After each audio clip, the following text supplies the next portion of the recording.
What's up, folks? How are you? Welcome into a Friday morning episode of the Daily Juice Podcast. My name is Matt Perrault. You guys can follow me across all of my socials at Sports Talk Matt.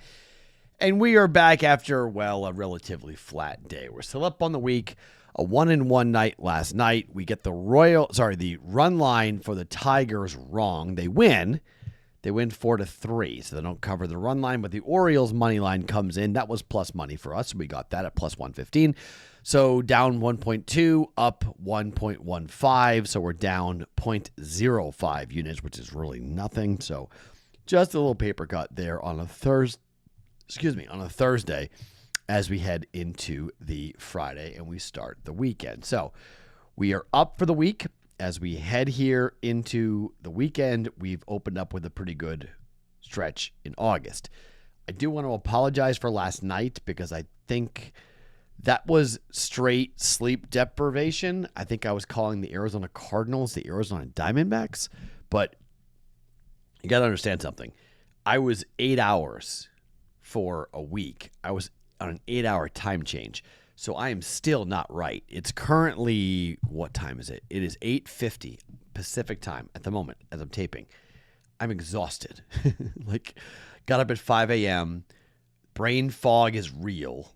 Just the whole reacclimation process to the West Coast, the 8-hour time change has got me. It's not jet lag. It is just time zone, ignorance, whatever word you want to use. I'm just not right in the head. So I'm doing well betting wise this week. I'm exhausted. So I apologize for sounding nuts yesterday with some of the things I was saying about the 49ers. I still like the 49ers to win. Okay. The bet is the bet, but the explanation was kind of confusing and all over the place. So I do apologize for that. That's not unlike me, but that was I don't know. I was sober, but I went back and watched it, and I was like, I look like I'm drunk.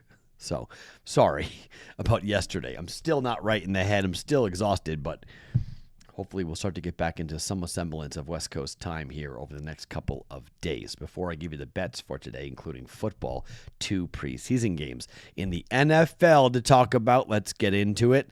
The TJ Hawkinson signed Vikings helmet. It is up for grabs. PristineAuction.com.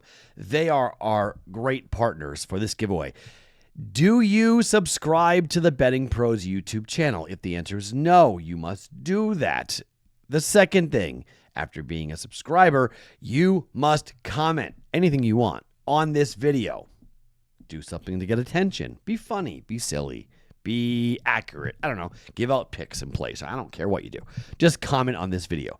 And when you do, you will be automatically entered into the drawing to win this signed TJ Hawkinson helmet that will be given away at the beginning of September. Subscribe to the Betting Pros YouTube channel today and comment on this video to win a autographed TJ Hawkinson Vikings helmet. And I believe that's a full-size helmet. I don't know if it's a mini helmet. I'll check on that, but I think that's full-size. Somebody was asking that. I think that's a full-size helmet. So let's get into the 2 games that will be played coming up here tonight in the NFL. Let's start with the Titans and the Falcons. Look, these teams did not score much at all in their first preseason game. I'm really down on the Titans, okay? I don't like their roster. I don't like Cam Ward with them. I don't like their coaching staff. They're not going to play anybody. Cam Ward played in the loss to the Bucs. They scored 7 points, 29-7 in that first game. They got just completely wrecked. The Falcons now, they're 0-1.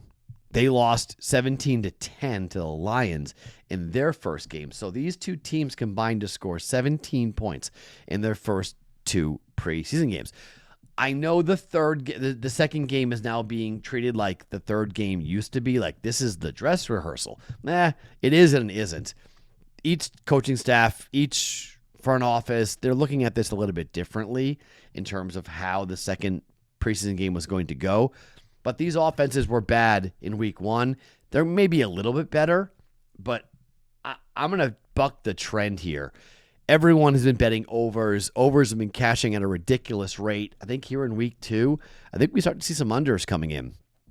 I don't think we're going to see many starters play in this game. I don't think we're going to see many, if they do play, they're not going to play all that much.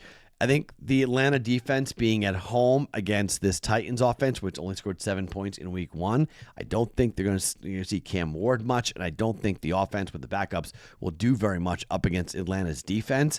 I think this is a really low-scoring, boring football game between these two teams. I'm going to go with the under. Titans and the Falcons, under 38 for 1.1 units.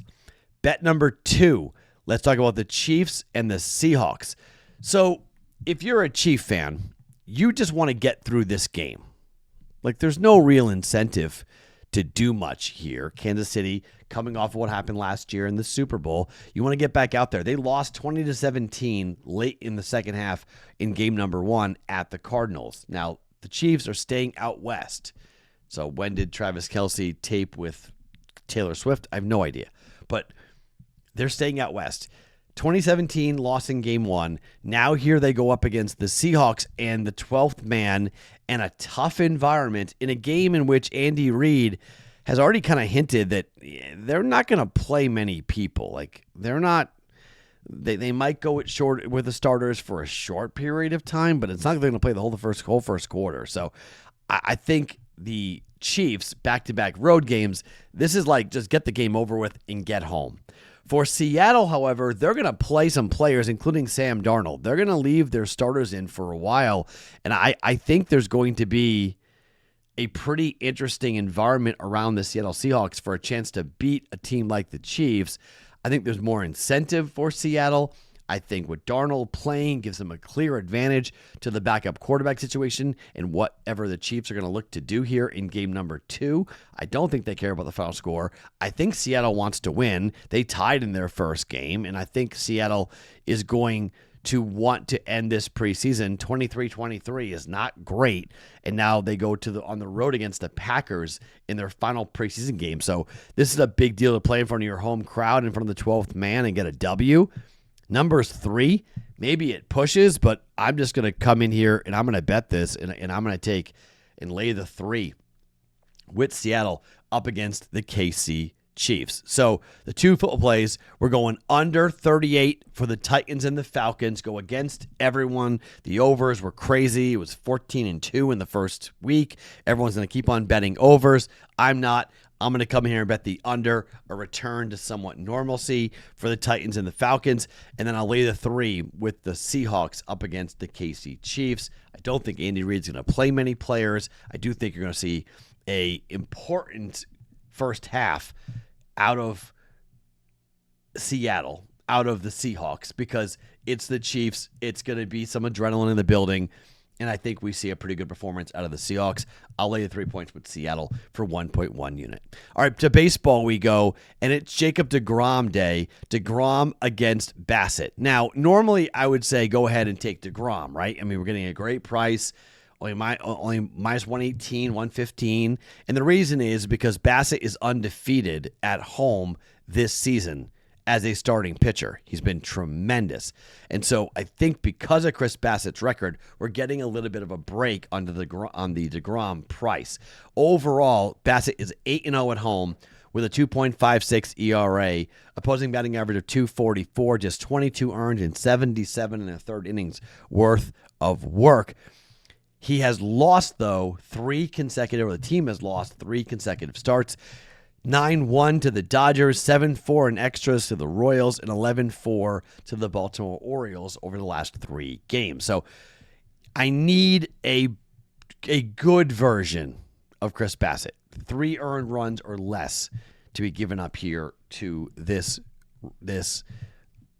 opponent that is going to come in there with their best pitcher in Jacob deGrom. Now the Rangers are 24-35. deGrom is 10-5. Okay, their road record, deGrom at 10-5. This has been a pretty good season for deGrom. On the road, 3.73 ERA, 4-2 mark, a point in 196 opposing batting average, 26 earned in 62 and 2/3 innings worth of work. But the team has lost 3 consecutive games: 3-2, 5-4, 6-4. 6-2, 5-4, 6-5, 10-2 since the beginning of July. But last 3 games, all losses: 3-2, 5-4, 6-4. Angels, Seattle, and Philadelphia for DeGrom and the Rangers. They've been an under team all year. I think on the road against Bassett, DeGrom, I think, will keep the bats down in the offense for the Blue Jays at bay. And then I do think we're going to see Bassett pitch well and well enough. 3-2 final. Let's go under 7.5 for the Rangers and the Blue Jays coming up here for tonight. So, plays for today. Titans, Falcons, under 38. Seahawks, -3.